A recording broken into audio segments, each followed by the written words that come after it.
So I'm going to show you the safe insertion of a cannula into a patient. I've got gloves on, I've got a sterile area set up here. All of my gear's here ready. I've got a sharps container with my pre-cut tape. I've got a tourniquet, a tegaderm, I've got a sterile wipe, I've got saline and syringe to flush. I've got a cannula and the valve. So before I start, I'm going to just set everything up and just start to open up everything so that it's easily accessible when I need it. I'll pre-draw up the saline.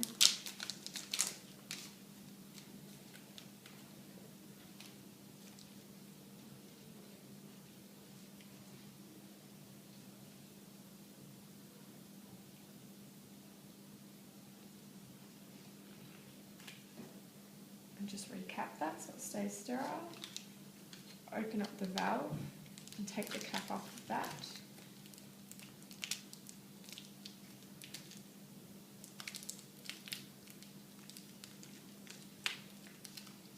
Have that ready.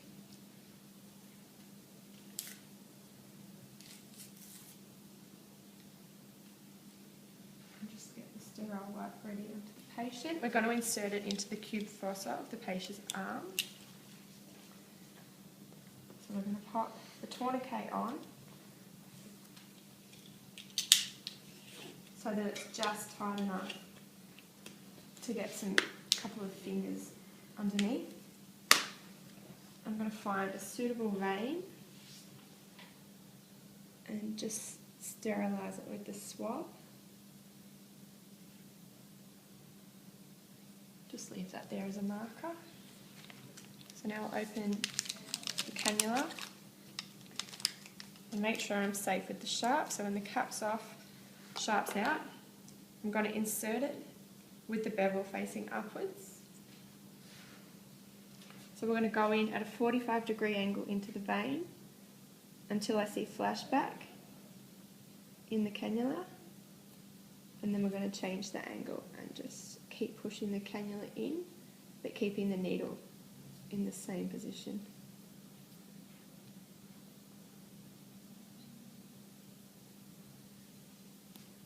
Putting pressure on the vein, I'll release the tourniquet, sharps out, I'll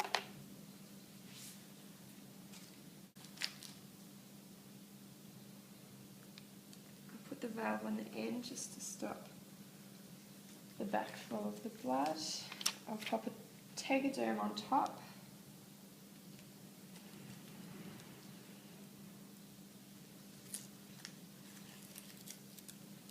And then finally secure it with some tape. First underneath, crossing over the top. And then a final piece of tape straight over. And once I'm happy with that, I'll flush with saline.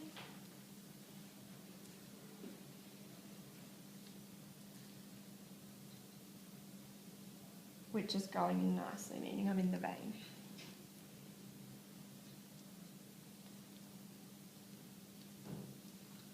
I think I do.